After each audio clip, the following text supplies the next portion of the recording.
The Celestial Academy of Hondo stood like a mountain of glass and steel, carved into the cliffs of the Korean peninsula. From the highest orbits, you could see it gleaming in the starlight, a beacon of human achievement that had taken 300 years to build.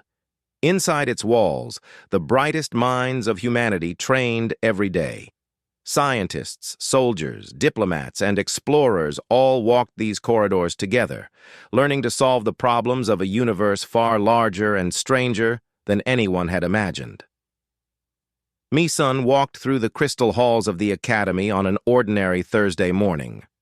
She was 19 years old, and she had been accepted into the training program at an age younger than anyone else in recorded history. The other cadets didn't quite know what to make of her.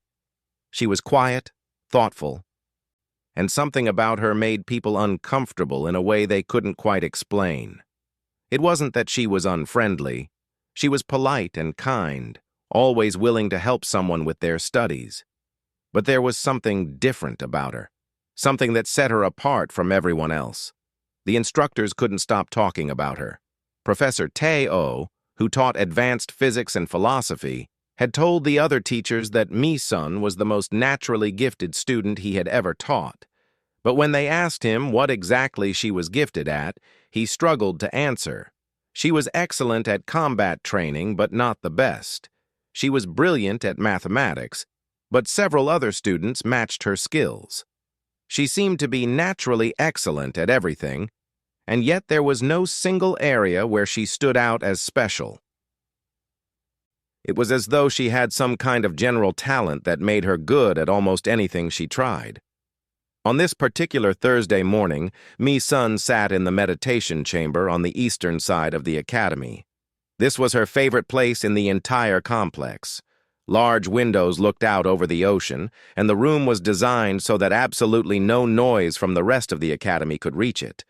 The floors were smooth stone, worn soft by 300 years of students sitting in this exact spot. She closed her eyes and tried to feel the energy of the universe around her, something that the old meditation teachers had taught her to do when she was just a child. Outside the academy walls, the universe was at peace. This was remarkable for several reasons. 3 great powers controlled most of the known galaxy. The Valorian Collective, the Kethmore Dynasty, and the Shayren Assembly had fought many wars over thousands of years. Their conflicts had destroyed entire star systems and killed billions of beings. But humanity, young and still learning how to live among the stars, had somehow become the bridge that held these 3 powers in balance. Humans served as merchants and traders, carrying goods and information between the 3 great powers. Humans served as diplomats and mediators, helping to settle conflicts before they became wars. And most importantly, humans provided something that no other species could provide: a neutral perspective on problems that seemed impossible to solve. Admiral Park commanded the Academy's military forces. He was 63 years old, had served in the military for 40 years, and had never known a time when humanity was not at peace with the 3 great powers. He stood in the command center that morning, looking at the same displays that his subordinates were looking at. Everything was normal. Ship traffic moved along the regular trade routes. The sensor networks reported no unusual activity. The early warning systems, advanced technology that had taken 20 years to build, showed nothing but empty space in all directions. It was almost too peaceful, thought Park. Almost boring. He had been a soldier long enough to know that when things were this quiet, it usually meant something was about to happen. But he had learned not to worry about these feelings. After 40 years, you learned that most of your instincts were just your brain creating patterns where none existed. Then Hanul, the young communications officer, called out in a voice that made everyone in the command center stop what they were doing. "Admiral, we have a reading," she said. Her hands were moving across her console and her eyes had gone very wide. "Something has just come through the Kepler gate. Something huge." Park walked over to her station immediately. The Kepler Gate was something that humanity had discovered 50 years ago. It was an ancient structure, built by some civilization that had disappeared millions of years before humans ever reached the stars. The gate allowed ships to travel across enormous distances almost instantly, but no one really understood how it worked. Scientists had been studying it for decades, but they still didn't know who had built it or why. "How big?" Park asked. "Bigger than any ship we have in our database," Hanyul said. She pulled up the visual. On the screen, they could see an object moving through space. It was massive, crystalline in structure, and it seemed to bend light around itself in ways that made Park's eyes hurt to look at it. "And it's not responding to any standard hails. We've tried broadcasting on every frequency we know of." "Is it moving toward us?" Park asked. "Yes, sir. It's heading directly for the Academy. At current speed, it will arrive in approximately 2 hours." 2 hours. Park felt something in his chest tighten.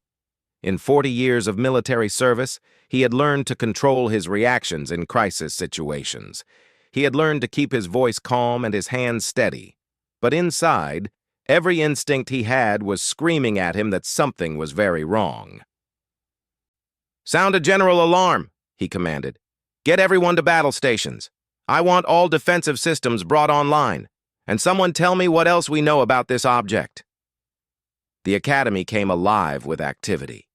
Alarms that had never been used for anything but training drills now wailed through every corridor. Students and teachers who had been going about their normal Thursday morning routines suddenly found themselves running toward designated safe areas. The meditation chamber where Mi-sun had been sitting went dark as the building's security systems activated. Mi-sun opened her eyes. She had felt something change in the universe around her, a disturbance in the patterns that she had learned to sense over the years. It was like hearing a sound at the very edge of hearing. Something that you couldn't quite make out, but that you knew was there. She stood up and walked to the window, looking out over the ocean and the sky beyond. In the distance, just visible through the atmosphere, she could see something moving.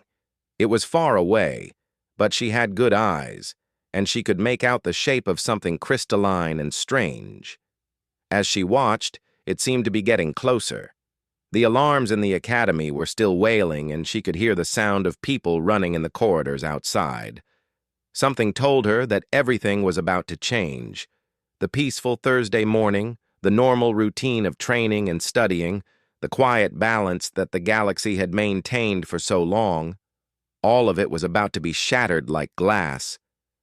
She didn't know how she knew this, or what was coming.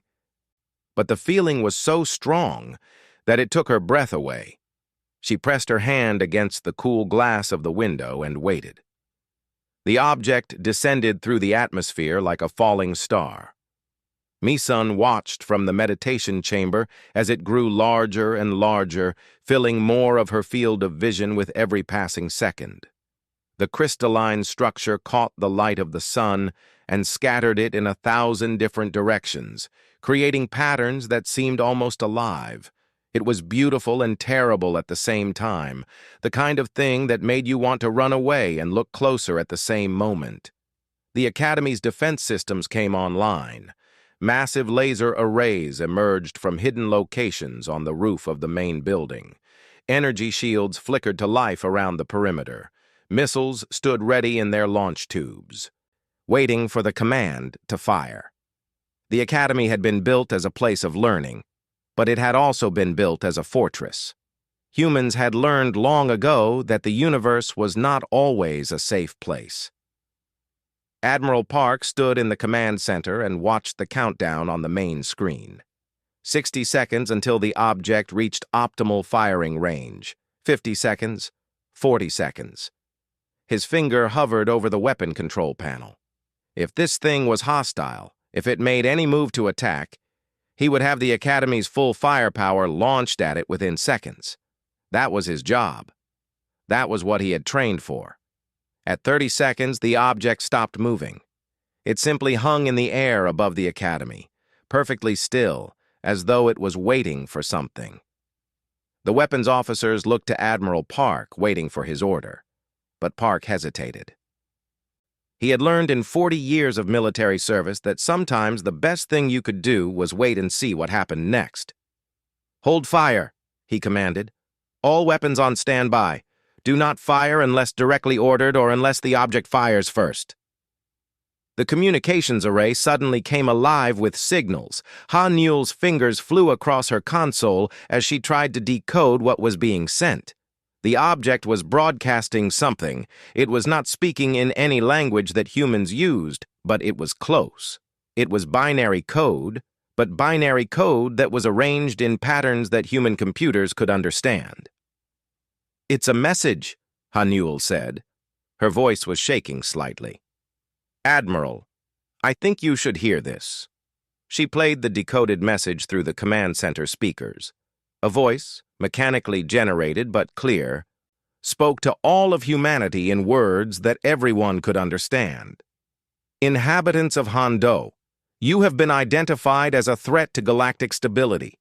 Your species has been granted developmental status under the ancient treaties, but you have exceeded the agreed-upon parameters. A warning has been issued. Surrender all non-standard biological specimens or elimination protocols will be activated. You have 10 minutes to comply." The message ended. The command center fell silent. No one moved. No one seemed to know what to say. "Non-standard biological specimens?" Park said finally. "What does that mean?" Teo, who had come to the command center when the alarm sounded, leaned forward and spoke quietly. "I think it means me son. I think they know about her. I think they know that she's different." Park's blood went cold. He had known that Misun was unusual, but he had never thought that her abilities would attract the attention of anyone outside the academy. He had certainly never thought that someone would threaten to destroy the entire academy just to capture one student. "Get her," he said to the nearest officer. "Bring Misun to the command center and increase all defensive systems to maximum." But before anyone could move, the object above the academy began to glow. The crystalline structure started to pulse with an internal light, and the light grew brighter and brighter. In the meditation chamber, Misun felt it before she saw it. She felt a pressure building in the air around her, a force gathering like a wave about to crash on a shore. She knew what was coming. Somehow she knew. The attack came like a tsunami. An enormous wave of pure energy exploded outward from the object. It was not a laser or a missile or any kind of weapon that humans had ever encountered before. It was pure force, compressed and weaponized, moving through space at incredible speed. Everything in its path was instantly converted to plasma. The Academy's outer defenses, which had been designed to withstand most conventional attacks, simply ceased to exist. The energy shields flickered and died.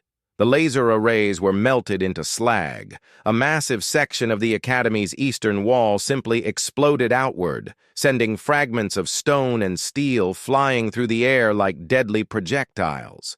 The building shook so hard that people fell to the floor. Alarms continued to wail. In the corridors, students and teachers screamed as the academy crumbled around them. The meditation chamber's large windows shattered, and glass flew inward like daggers. Misun was knocked to the ground by the force of the blast. But she did not stay on the ground. Something inside her, something that had always been hidden and quiet, suddenly woke up. She felt it like a key turning in a lock, like a door opening inside her mind. It was pain and clarity and power all at the same time. She got to her feet and began to run. The corridors of the academy were in chaos. Debris fell from the ceiling. The floor beneath her feet cracked and shifted. Alarms continued to sound their desperate warning. She ran faster than she had ever run before, faster than should have been possible for a human body. Her legs moved with perfect precision, finding the safest path through the destruction, even as her conscious mind tried to understand what was happening. She reached the main courtyard just as the second wave came. This one was even larger than the first, a wall of energy so massive that it filled the entire sky. It was like looking at a tsunami made of light and force. Behind her, the Academy continued to crack and crumble. In front of her, the wall of energy advanced, consuming everything in its path. Admiral Park stood in the center of the courtyard, his uniform singed, his face streaked with dust. He looked up and saw the wave coming. For a moment, he was completely resigned to what was about to happen. He had done his job. He had led well, and now it was the end. Then he saw Misun emerge from the building. She was standing alone in the courtyard, and she was looking up at the massive wave of energy. Her eyes seemed to glow with a light from deep inside her, and her expression was focused and determined. She planted her feet firmly on the ground and raised her right hand toward the incoming shockwave. "Fall back!" Park shouted to the people around him. "Everyone behind me! Now!" But Misun stepped forward instead of back. She took a deep breath, and she pushed. It was not a physical push. Her arm moved through the air and touched nothing but wind. But something else happened. Something that made the fundamental laws of physics bend in ways they were not supposed to bend. The approaching wave of energy met an invisible barrier and stopped. For one impossible moment, nothing moved. The wall of force hung suspended in the air, held back by nothing more than a 19-year-old girl and whatever strange power lived inside her. The Academy walls, which had been cracking and crumbling, stopped moving. The cascading failures in the remaining defenses halted mid-collapse. The light from the suspended wave cast strange shadows across the courtyard as everyone stared in disbelief at what they were witnessing. And Misun, with every muscle in her body straining beyond its limits, held the line between survival and destruction. The wave remained suspended for 4 minutes and 32 seconds. Every second felt like an hour. Every moment was an eternity where the entire Academy held its breath and waited to see if Misun's impossible strength would hold, or if they would all perish in a burst of energy and light. Misun's arm trembled. Blood ran from her nose and dripped onto the ground below. Her eyes had changed color. They now glowed with an inner light that seemed to come from somewhere deep inside her, from somewhere that existed beyond normal space and time. Sweat poured down her face in rivers. Every muscle in her body screamed in agony. She had never experienced pain like this before, pain that went beyond physical sensation and into something deeper, something that touched her very being. But she did not move. She did not lower her hand. She did not give in to the screaming inside her body that begged her to stop, to rest, to let the wave fall and do whatever it was going to do. She simply held the line. Admiral Park was the first to move. He understood what was happening. The girl was buying them time, time that they desperately needed. He began shouting orders with the voice of a commander who had suddenly been given a second chance. "Evacuation Protocol Alpha. All personnel to the lower levels. Move, move, move. Medical teams, get the wounded out of here. Defensive crews, begin repairs on the internal structure systems. Move, people. We don't have much time." The Academy came alive with desperate activity. People who had been standing frozen in shock suddenly began to move. Students and teachers helped each other to their feet and began running toward the stairways that led down into the deep bunkers beneath the Academy. Medical personnel moved through the courtyard and the damaged halls, carrying the wounded on stretchers and helping them to safety. Engineers began rerouting power systems and stabilizing the internal structure of the building, but everyone, every single person who could spare even a moment, looked back at Misun standing alone in the courtyard. She was still holding, still pushing back against the impossible wave, still buying them the time that they needed to survive. Professor Teo made his way through the damaged halls with a data tablet in his hands. The tablet was glowing with frantic information, screens filled with numbers and diagrams and words that seemed to come from very old files. He had been working in the classified archives when the attack came, looking through records that were not supposed to be accessed by anyone outside the highest levels of government. He had found something, and he had brought it with him. When he reached the command center, which was still operational though barely, he found Admiral Park coordinating the evacuation and the emergency repairs. Teo pushed through the crowd of military personnel and approached the Admiral directly. "Sir, I need to show you something," Teo said. His voice was calm, but his eyes were wide with a mixture of fear and wonder. "Something important about me son, something about what she is."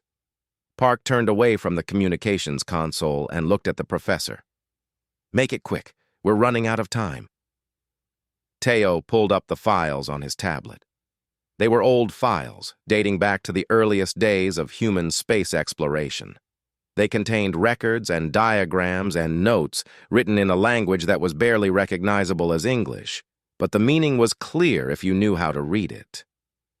300 years ago, when our ancestors first discovered the Kepler Gate, they found something else, Teo explained rapidly. They found records, ancient records that suggested that humanity's true potential had been hidden away, locked inside our genetic code. It was supposed to be a safety mechanism, something that would only activate if humanity faced an existential threat large enough to trigger it. "What kind of safety mechanism?" Park demanded. "An evolution, a jump forward in human capability. The records called it the failsafe. It was put there by some ancient civilization that studied humanity thousands of years ago. They predicted that one day, humanity might need to survive something that normal human abilities could not survive, so they built the failsafe into our genes, hidden and dormant, waiting for the day when it would be needed." Park looked out the window of the command center toward the courtyard where Mi-sun was still standing. "You're telling me that she's the failsafe?" "I'm telling you that she's the proof that the failsafe works," Teo replied.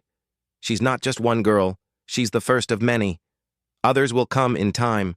Others will manifest these kinds of abilities as humanity faces greater challenges.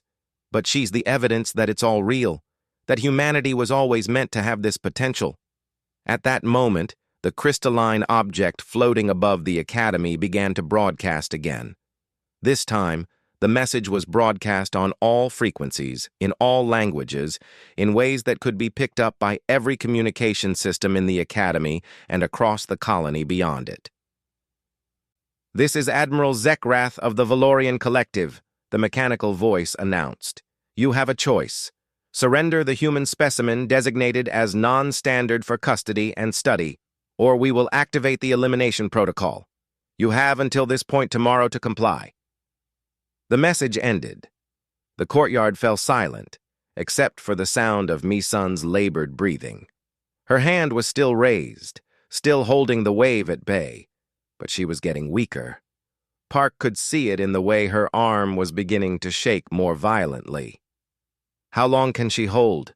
Park asked Teo. "I don't know," the professor admitted. "She's already exceeded what any human body should be capable of. But the failsafe wasn't designed to work forever. It was designed to give humans a chance to survive. It was designed to buy us time." As if in response to his words, Mi-sun's hand fell. The suspended wave dropped like a stone. But something had changed. The energy that had been so devastating, so absolute, had been diluted somehow. When it hit the ground, it was still powerful, still terrible, but it was no longer apocalyptic. The academy lurched and shook. More cracks appeared in the walls, but the core structure held. The worst of the damage was prevented. Mi-sun collapsed to her knees and then to her side. Blood ran from her nose and ears. Her uniform was torn and scorched, but she was alive, and so was everyone who had been in the academy when that wave came down. Park ran to her and knelt beside her. He checked for a pulse and felt one, strong and steady, despite everything she had endured. She was breathing, though her breath came in short, shallow gasps. "Get medical down here," he shouted. "Get Mi-sun to the medical bay immediately." As medical personnel rushed out with a stretcher, Admiral Park looked up at the sky where the crystalline object still hung, waiting for humanity's response to its ultimatum. He had one day to figure out what to do. One day to decide whether to surrender the girl who had just saved everyone or to go to war with one of the three greatest powers in the known galaxy. One day to figure out how to save them all. Mi-sun woke up in the medical bay 3 days later. The first thing she noticed was the pain. It was everywhere and nowhere at the same time. Every single cell in her body felt like it was on fire. Her muscles were so sore that she could barely move her fingers. Her head pounded with a headache that seemed to come from somewhere deep inside her skull. For a long moment, she just lay there in the medical bed and tried to remember what had happened. Then the memories came flooding back. The crystalline object, the wave of energy, the moment when she had raised her hand and pushed, when she had felt something awakening inside her, something ancient and powerful and terrible. She closed her eyes and tried to steady her breathing. A woman in a medical uniform approached the bed. Her name was Dr. Jin, and she had been the Academy's chief medical officer for the past 5 years. She was a woman in her 50s, with gray in her hair and kind lines around her eyes. She was looking at Mi-sun with an expression that mixed clinical interest with genuine concern. "Welcome back," Dr. Jin said gently. She began checking Mi-sun's vital signs, looking at the displays that were attached to the bed. "You've been asleep for 3 days. Your body has been healing at a rate that's quite extraordinary. We've never seen anything like it before." "How long until I can return to training?" Mi-sun asked. Her voice was hoarse and barely above a whisper. "Return to training?" Dr. Jin looked at the girl like she was crazy. "Mi-sun, you've been through something that should have killed you. Most people would need weeks of recovery. You'll be lucky to be able to walk to the bathroom by yourself in a few days." But even as she said it, Dr. Jin was looking at the medical readouts with confusion. The displays showed that Mi-sun's injuries were healing at a rate far faster than normal human recovery. Her broken bones were already knitting themselves back together. The massive bruises that covered her body were already starting to fade. Her muscular tissue, which should have been torn and damaged from the strain, was already beginning to repair itself. "What's happening to me?" Mi-sun asked, looking at the displays. "That's a very good question," Dr. Jin replied. She pulled up a chair and sat down beside the bed. "Your body is doing things that medical science can't quite explain. It's healing itself at a rate about 10 times faster than normal human healing. You're also showing signs of what we might call cellular regeneration. Your body isn't just recovering from injuries, it's improving itself, making itself stronger." Before Mi-sun could respond, there was a knock on the door. Admiral Park entered the medical bay. He was wearing his formal uniform, the one he only wore on official occasions. His face looked tired, and the lines around his eyes seemed deeper than they had been before. "Mi-sun," he said, and then seemed to struggle for words. "I wanted to thank you for what you did, for saving the Academy." "Is everyone okay?" Mi-sun asked. She tried to sit up, but the pain in her body made her stop. "Most people are," Park replied carefully. "We lost 53 people in the initial attack. Another 200 were injured. But if it weren't for you, we would have lost thousands. Maybe everyone." He pulled up a chair and sat down on the other side of the bed from Dr. Jin. For a moment, he just looked at Mi-sun like he was trying to figure out where to begin. "The Valorian Collective has given us an ultimatum," he said finally. "Surrender you for custody and study, or they will send a full assault fleet to destroy the Academy. We have about 48 hours to make a decision." Mi-sun understood immediately what that meant. If she turned herself over, the Academy would be safe. Everyone she knew would be allowed to live. But she would be taken away, studied, possibly experimented on by creatures that saw her as nothing more than an interesting specimen. "What are you going to do?" she asked. That depends on you, Park said. The military council is split. Some believe that we should surrender you. They argue that one life, even a valuable life, is not worth going to war with the Valorian collective. Others believe that we should fight, that we should stand against this threat and show the galaxy that humanity will not be bullied. But I wanted to hear from you first. What do you want to do? Mi-sun thought about this for a long time. She thought about the academy and the people who had been kind to her. She thought about Professor Teo and Ha-Nul and all the people she had trained with and learned from. She thought about the Valorian collective and what they might do to her if they got her into one of their research facilities. Can I know more about what happened? She asked. About my abilities? About what I am? Professor Teo had been waiting outside the medical bay for a chance to speak with Mi-sun. When Park called him in, he brought with him a stack of data tablets and files. He sat down and began to explain what he had learned about the failsafe and about humanity's genetic potential. The records suggest that your abilities are not magic, Teo explained. They're physics. Specifically, they're a form of quantum manipulation. At some level, you can perceive the wave functions that make up reality, and you can use your consciousness to alter those wave functions. That doesn't make sense, Mi-sun said. No, it doesn't, Teo agreed. Not in any conventional way. But think about it this way. What you did when you stopped that wave of energy, you didn't physically push it. You convinced the matter of your body and the space around your hand that the wave didn't need to hit them. You altered the probability of what should have happened. The wave didn't hit you because, at some fundamental level of reality, you made it so that it couldn't. Can I do it again? Mi-sun asked. I don't know, Teo replied. It would depend on how much your body can recover, and it would depend on whether what you did was a one-time response to an existential threat or whether it's a skill that you can develop and improve. Over the next few days, as Mi-sun recovered in the medical bay, she worked with Professor Teo to understand her abilities. They ran tests and experiments. They studied the readings from when she had stopped the wave. They looked at medical data and tried to understand what had changed inside her when she had pushed back against the energy.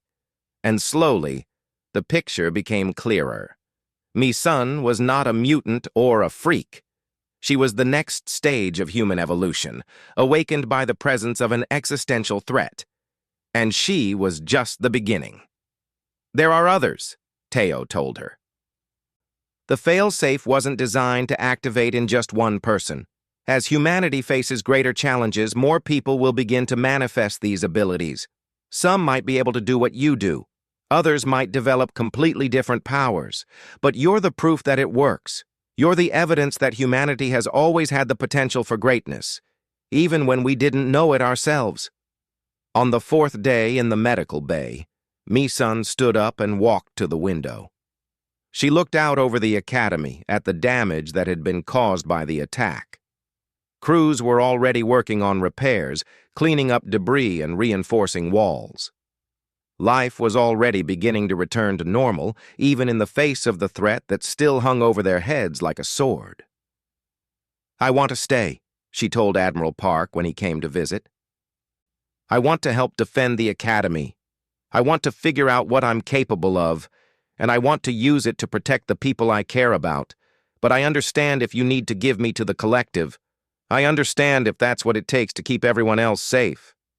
Admiral Park looked at this young woman who had done the impossible, and he nodded slowly. Then we'd better figure out how to win this war.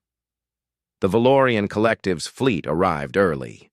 Instead of giving humanity the full 48 hours that their ultimatum had promised, they gave only 48 minutes.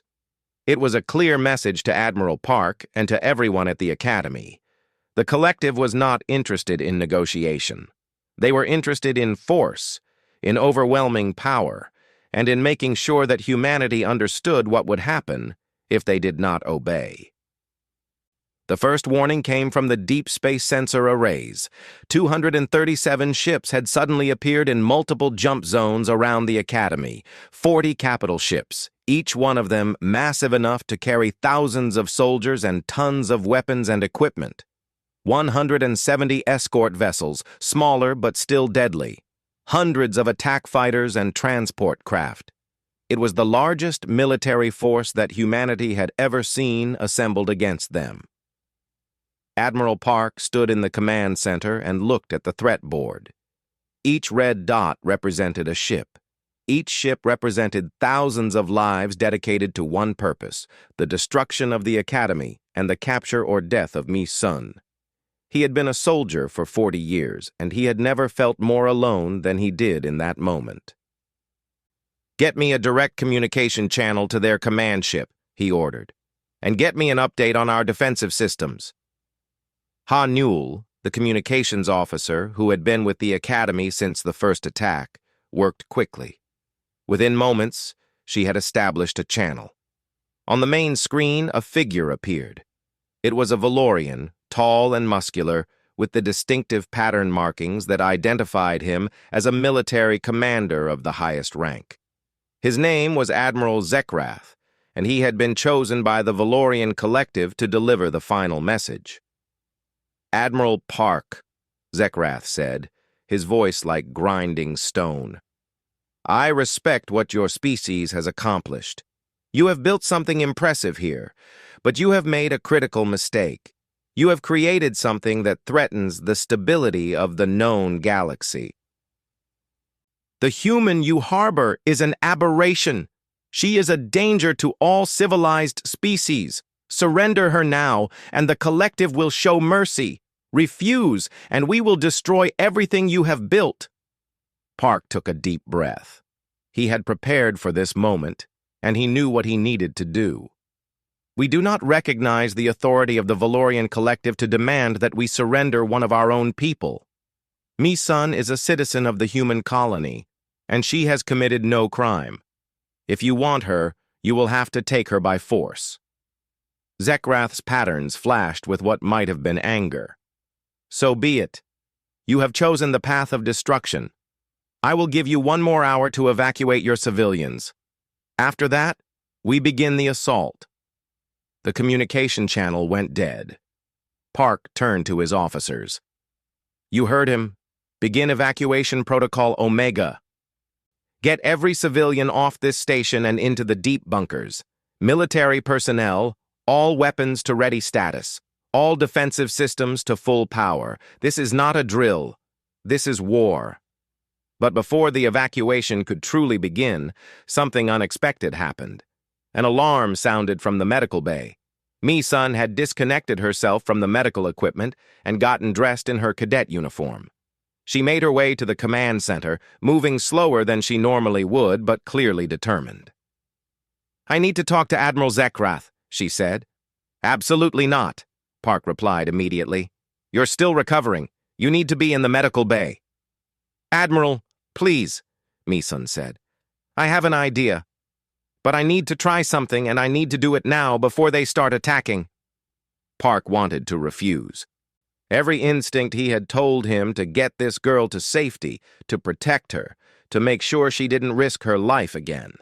But he also knew that they were facing impossible odds. If Mi-sun had an idea, any idea, it was worth listening to. "What do you want to do?" he asked. "I want to request a direct conversation with Admiral Zekrath," Mi-sun said. "Not as enemies, as people trying to understand each other. If I can talk to him, if I can explain what I am and what I'm not a threat to, maybe we can find another solution. Maybe we can find a way to prevent this war." Park looked at this young woman who had already saved the Academy once by doing the impossible. If anyone else had suggested this, I would have said they were crazy. But you have a way of making crazy things work. Open the channel. Ha Newell? Ha Newell hesitated for just a moment, then began working on the communications console. Within seconds, Admiral Zekrath's face appeared on the screen again. "We have a request for a direct conversation," Zekrath said, clearly amused. Are you sending an ambassador, Admiral Park? Or do you simply wish to beg for your lives? I'm sending someone more important, Park replied. Someone you wanted to meet. Mi-sun stepped into the view of the camera. She was still wearing her cadet uniform. She was still pale from her recovery. But her eyes were clear and determined. Admiral Zekrath, she said. I am Mi-sun. I understand that the Valorian Collective sees me as a threat. I understand why my abilities concern you. But before you destroy this academy and everyone in it, I want to propose something different. What could you possibly propose that would interest the collective? Zekrath asked. A test, Mi-sun said. Not a test of combat, a test of philosophy and strategy. You fear me because I am unknown. But what if I could show you that I am not a threat to your interests? What if I could offer you something more valuable than my death?